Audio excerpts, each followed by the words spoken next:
أهلا وسهلا فيكم رفقاتنا لهالفيديو الجديد من فيديوهات قناة تقنية عربية.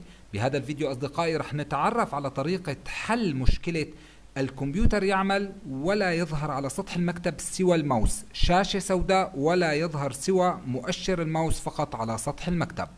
بالبداية أصدقائي بتمنى منكم الاشتراك بالقناة وتفعيل زر الجرس. إذا كان عندك أي سؤال عن هي المشكلة اترك لي إياه بالتعليقات أسفل الفيديو، ولا تنسى ما تدعمني بالإعجاب لأنه هذا الشيء بيزيد من انتشار الفيديو. إذا مثل ما أننا شايفين أصدقائي، مجرد شغلت جهاز الكمبيوتر أنت، أول ما بده يوصل لسطح المكتب عم تظهر الشاشة السوداء وفقط مؤشر الماوس، ما في أي شيء تاني عم يطلع. كل ما عليك صديقي إنك تضغط Alt وكنترول وديليت، تمام، تظهر لك هي الشاشة وبتختار منها مدير المهام. تطلع عندك إدارة المهام مثل ما أننا شايفين على هالشاشة السوداء هي، من عبارة ملف بتعمل تشغيل مهمة جديدة، وداخل هذا المكان رح تكتب عبارة explorer.exe، وبعد ما ضغطت explorer.exe بتعمل له موافق ورح يظهر عندك سطح المكتب مباشرة. بعد ما ظهر عندك سطح المكتب صديقي، بإمكانك الآن تنقذ معلوماتك وتقصها وتنقلها من سطح المكتب إلى الدي أو الإي، أو من المستندات إلى الدي والإي وما إلى هنالك من أمور موجودة على السي، لأنه بنرجع بنذكر أنه سطح المكتب والمستندات تابعة للسي، فيك تنقل كل أمورك للدي أو للإي. طيب هلأ إذا عدت التشغيل رح ترجع نفس المشكلة، شاشة سوداء وبدك تعمل Alt وكنترول ديليت ومدير المهام وتكتب اكسبلورر مهمة جديدة واكسبلورر ويرجع يفتح سطح المكتب. طب في طريقة لأتخلص من المشكلة؟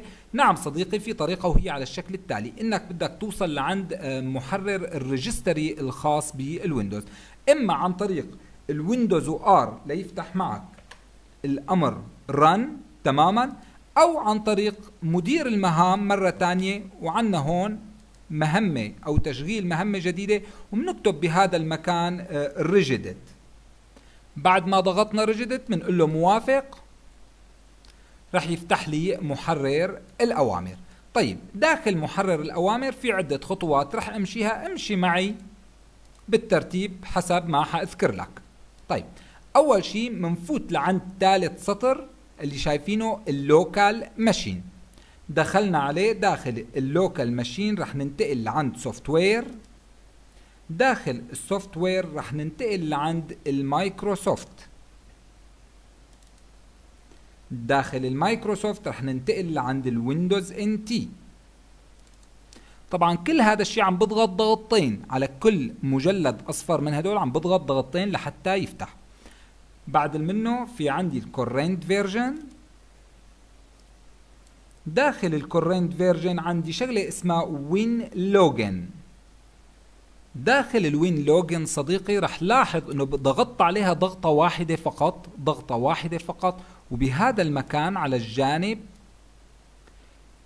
في عندي امر اسمه الشيل SHELL، بضغط عليه ضغطتين وبهذا المكان بكتب explorer.exe وبقول له موافق. تمام صديقي، بقول له موافق، وبعد ما بعمل موافق بسكر وبحفظ وبعيد تشغيل، وان شاء الله تعالى رح تكون انحلت المشكلة عندك. لفرض، انتبه ملاحظة مهمة جدا، لفرض ما انحلت المشكلة، كل ما عليك انك مثل ما حكينا بكل اقلاع Alt وكنترول ديليت مهمة جديدة وتعمل اكسبلورر.